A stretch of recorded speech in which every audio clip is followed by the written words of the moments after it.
Naiyak ang pamilya ng mga Matias kung paano nga ba nila tatanggol itong si Lelet. Wala silang kapera-pera. Subalit hindi susuko itong si Tinang alang-alang sa kanyang anak-anakan na si Lelet.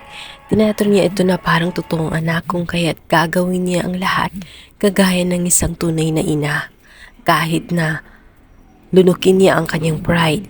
Dito nga ay kahit talabag sa kanyang kalooban, nalapitan nitong si Patricia dahil nga ito'y mata pobre, ay nilunok na nga niya at tilakasan na nga niya ang loob niya. Alang-alang lamang kay Lelet ng bahay nga nitong si Patricia. As usual ay hindi sila nito tratatuhin na parang tao. Masama talaga itong si Patricia at lulubusin na nga niya ang kasamaan niya at sasamantalihin niya ang pagkakataon. Pahihiramin nga niya ng pera itong si Tinang subalit sa isang kondisyon. Nais niya na lumuhod siya at kainin nga ang pagkain ng aso gamit ang kanyang bunganga. Naiyak na lamang si Tinang habang pinagmamasdan ang pagkain ng aso. Subalit ang lahat ng yun ay kinaya niya alang-alang sa kanyang anak-anakan na si Lelet. Pinikit na lang niya ang kanyang mga mata at pilit na ginawa ang gustong gawin nitong si Patricia. Alang-alang na lamang sa kaligtasan nitong si Lelet. Samantalang si Emong ay naawa sa kanyang kapatid. Ayaw niya sanang gawin, subalit talagang gusto ni Tinang na mailigtas ang kanyang anak-anakan. Hindi alam ni Tinang ay talagang malupit itong si Patricia. Inuuto lamang siya nito at pinapasunod sa kung ano ang gusto niyang gawin. Subalit wala talaga siyang plano na mailigtas pa itong si Lelet.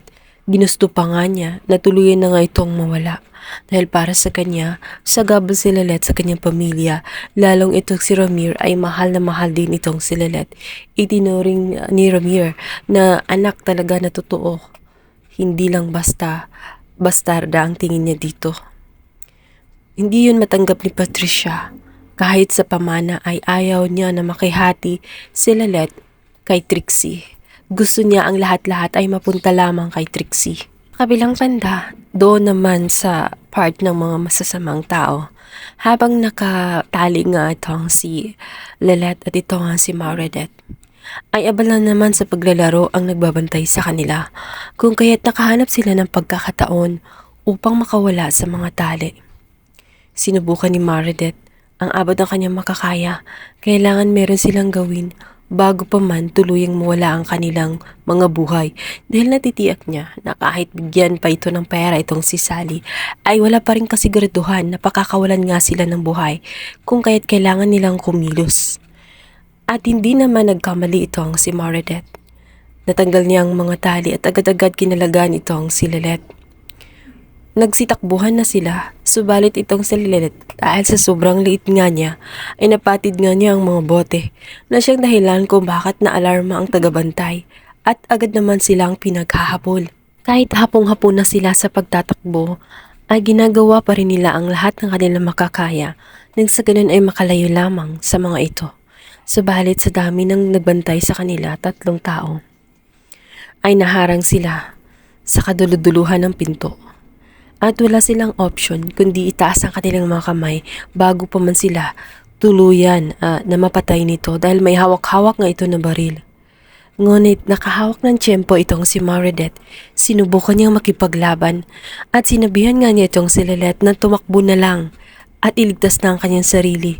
Siya na ang bahala sa kanya. Awa si Lelet sa kalagayan ni Mauredet.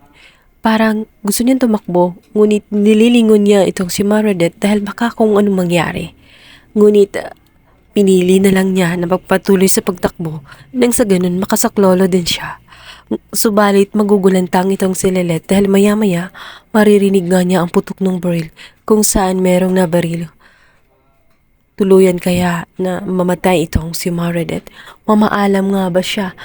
Gayong hindi pa niya natuklasan ang katotohanan na anak niya itong si Lelet at siya si Lily na matagal na niyang ine-expect na patay na.